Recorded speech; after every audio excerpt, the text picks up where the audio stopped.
Morning students. आज हम आपको अभिनव मनुष्य का दूसरा भाग पढ़ाने जा रहे हैं।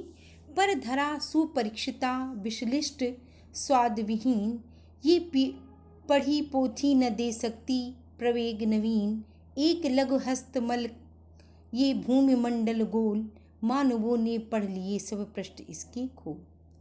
यहाँ पर दिनकर जी कह रहे हैं कि मनुष्य की प्रवृत्ति निरंतर प्रगति की ओर बढ़ने की है, नए क्षेत्रों को खोजने की है।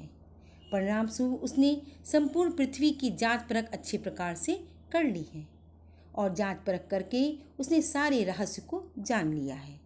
मनुष्य ने जान लिया है कि पृथ्वी उसे अब स्वादहीन खाद्य वस्तु जैसी लगती है। जब उसके बारे में सब कुछ जान लिया है तो उसके लिए वो कोई बहुत बड़ी बात नहीं है। कवि यहाँ पर कहना चाहता है कि मनुष्य ने क्योंकि पृथ्वी के सभी रहस्य जान लिए हैं, अतः वैज्ञानिक प्रगति की दृष्टि से उसके लिए पृथ्वी में कोई आकर्षण नहीं बचा है। भूमंडल गोल, मानवों ने पढ़ लिए ये पृष्ठ जिसके खोल। तो यहाँ पर उसने सब कुछ जो अज्ञेय था उसे ज्ञेय बना दिया है। नवीन वैज्ञानिक प्रगति इसकी शोध करके उसने जो है सब कुछ जान लिया है। मनुष्य ने पृथ्वी की समस्त जानकारी को सबके लिए सुलभ कर दिया है। वो उसी तरह है जैसे हथेली पर रखा हुआ गोल मटोल एक आंवला। मनुष्य ने पृथ्वी रूपी पुस्तक का एक एक पृष्ठ पढ़कर अपने एक एक बात को उसकी जान लिया है, उसके एक एक भेद को, रहस्य को सुलझा लिया है। किंतु नर प्रज्ञा सदा गतिशालिनी उद्याम, ले नहीं सकती नहीं रुक एक पल विश्राम। ये परीक्षित भूमि ये पोथी कठिन प्राचीन,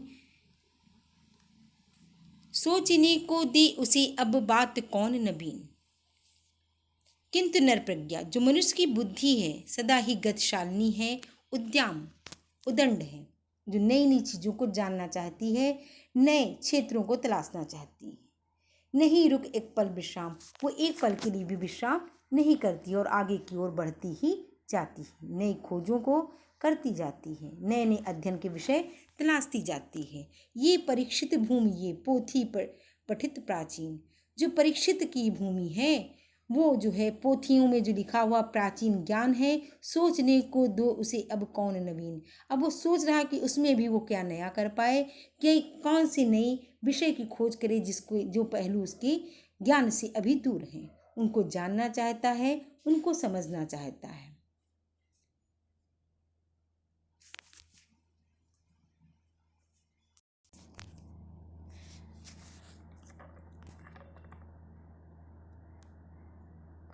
ये लघु ग्रह भूमंडल व्योम ये विसंकीर्ण, न चाहिए नर को नया कुछ और जग विस्तीर्ण। ये मनुज ब्रह्मांड का सबसे सुरम्य प्रकाश, कुछ छिपा सकते न जिससे भूमि या आकाश। ये लघु ग्रह भूमंडल व्योम सब अब छोटी चीज़ें हो गई हैं। नर को नया कुछ और जगत का विस्तार चाहिए, जानने की और जिज्ञासा उसकी शांत नहीं हुई है और नए जगत के बारे में वो कुछ जानना चाहता है। ये मनुष्य ब्रह्मांड का सुरम्य प्रकाश, ये मनुष्य जो है ब्रह्मांड का सबसे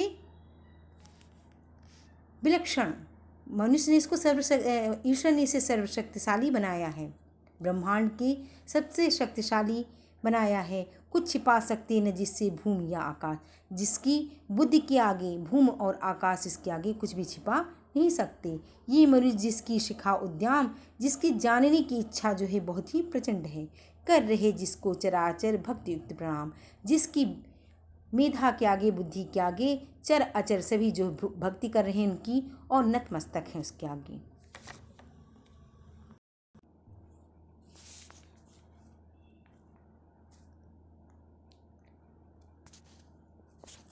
ये मनुष्य जो शिष्ट का श्रृंगार, ये मनुष्य जो है इस पूरी संपूर्ण पृथ्वी पर इस पूरे चर अचर में जो है सबसे सुंदर है। ज्ञान का विज्ञान का आलोक का और इसी के द्वारा ज्ञान विज्ञान का प्रकाश चारों ओर फैला हुआ है। व्योम से पाताल तक सब कुछ इसे है गे, इसने अपने विज्ञान और ज्ञान के द्वारा आकाश और पाताल तक सभी चीज़ों को जान लिया है। पर न ये परिचय मनुष्य का ये उसका न श्रेय। पर कब यहाँ कह रहा है कि ये मनुष्य का परिचय नहीं है, मनुष्य का परिचय तो उसकी मानवता में है। एक मनुष्य दूसरे मानव को अपने समान समझे, से ही उसका बुद्धि पर चेतन उर की जीत। वो जो दूसरों के हृदयों को जीतने में सक्षम हो जाए, वही असली मानवता है, वही उसकी असली जीत है। से मानव की असीम मानवों से प्रीत।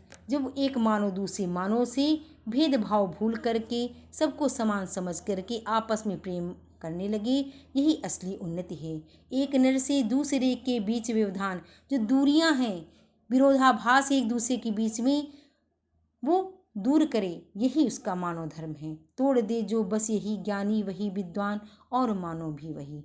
जो मनुष्य और मनुष्य के बीच की जो दूरियां हैं उनको मिटाने में समर्थ हो जाए, वही असली ज्ञानी है, विद्वान है, और वही मानव कहलाने वाला योद्धा है। और उसी को अभिनव मानव कहेंगे, जिसकी सोच जो है इन व्यवधानों को दूर करने वाली हो, जो मनुष्य को मनुष्य से दूर करे, मानवता से दूर करे। उनको जो दूर करने में सक्षम होगा, वही ज्ञानी है, विद्वान है, और सही अर्थों में मानव है। सावधान मनुष्य यदि विज्ञान है तलवार। यहाँ पर कवि जो है मनुष्य को सावधान करते हुए कह रहा है कि तुम सावधान हो जाओ, यदि विज्ञान तलवार है तो इसे फेंक दो,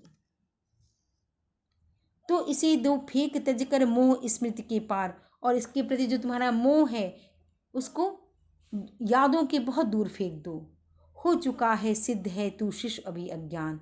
ये ईश्वर ने सिद्ध कर दिया है कि तू अभी उसके सामने एक छोटा बच्चा है। तुम सब कुछ जानकर भी अज्ञानी ही हो, क्योंकि एक आविष्कार तुम करते हो तो उसके दुष्परिणाम सामने तुमको भोगने पड़ते हैं। फूल कांटों की तुझे कुछ भी नहीं पहचान। तुम्हें ये भी नहीं पता है कि फूल क्या हैं और कांटे क्या हैं, किनका हम आविष्कार कर रहे हैं और उनसे क्या नुकसान होने वाला है। इस चीज़ का भी तुम्हें ज्ञान नहीं है कि हमारे जीवन में क्या फूल बनकर आएगा, क्या कांटे बनकर हमारे सामने ही प्रस्तुत होगा। खेल सकता तू नहीं, ले हाथ में तलवार, काट लेगा अंग तीखी है बड़ी ये धार। जो वैज्ञानिक अनुसंधान तू करता जा रहा है, उनसे तू जो है अपने ही अंगों को काट लेगा। इसकी धार से जो है तू अपने आप को ही नुकसान पहुंचा लेगा, मानवता का ही नाश कर देगा, और एक दिन पूरी सृष्टि नष्ट हो जाएगी। उससे पहले तू जाग जा, सावधान हो जा, और अपने हाथ में जो विनाशकारी ये तलवार लिए हुए है उसको तू फेंक दे, क्योंकि तू उस ईश्वर के सामने, उस प्रकृति के सामने तू अभी भी एक छोटा बालक ही है, जिसे कांटे और फूल का ज्ञान नहीं है। यहाँ पर अभिनव मनुष्य कविता समाप्त होती है। धन्यवाद।